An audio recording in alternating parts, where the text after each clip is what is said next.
Middle east സംഘർഷത്തിന്റെ 69ാം ദിവസത്തിൽ എത്തി നിൽക്കുകയാണ്.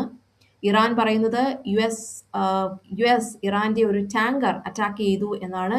ഇതിനുള്ള ഒരു തിരിച്ചടിയായി യുഎസിന്റെ നേവി ഷിപ്സിനെ അവർ അറ്റാക്ക് ചെയ്തു എന്നാണ് അവർ പറയുന്നത്.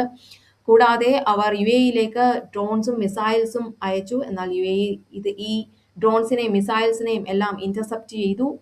ഫുജേറയിലേക്ക് വന്ന ഫുജേറയിൽ വലിയ ശബ്ദങ്ങൾ കേട്ടതായി റിപ്പോർട്ട് ചെയ്യപ്പെടുന്നു. എന്നാൽ ഇതെല്ലാം തന്നെ ഏറിയൽ ഇന്റർസെപ്ഷൻസ് മൂലമുണ്ടാകുന്ന ശബ്ദങ്ങളാണെന്ന് ഉള്ളതാണ് സ്ഥിരീകരിക്കപ്പെട്ടിട്ടുള്ളത്.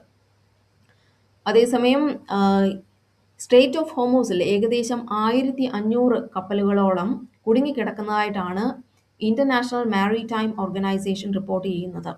അതിലുള്ള വർക്കേഴ്സും ഇപ്പോൾ അവിടെ കുടുങ്ങിക്കിടക്കുകയാണ്. അതേസമയം ഇതിനെപ്പറ്റി ഈ ഇറാനിൽ ഇപ്പോൾ ഇറാന്റെ ഐലൻഡ്സ് ആയ ബന്ദർ അബ്ബാസിലും ഖെഷം ഐലൻഡിലും ഒക്കെ വലിയ ശബ്ദങ്ങൾ, ലൗഡ് എക്സ്പ്ലോഷൻസ് ഉണ്ടായതായിട്ട് ഈ ഇറാന്റെ തന്നെ വാർത്താ ഏജൻസികൾ സ്ഥിരീകരിക്കുന്നുണ്ട്. അപ്പോൾ ഇതിനെപ്പറ്റി പ്രസിഡന്റ് ട്രംപിനോട് ചോദിച്ചപ്പോൾ അദ്ദേഹം പറയുന്നത് ഇപ്പോഴും സീസ് ഫയർ നിലനിൽക്കുന്നുണ്ടെന്നും, പ്രസിഡന്റ് ട്രംപ് പറയുന്നത് ഇപ്പോഴും സീസ് ഫയർ നിലനിൽക്കുന്നുണ്ട്, ഇപ്പോഴുള്ള അറ്റാക്ക് എന്ന് പറയുന്നത് ഒരു സ്നേഹത്തട്ട് അതായത് ലവ് ടാപ്പ് ആണെന്നാണ് അദ്ദേഹം പറയുന്നത്.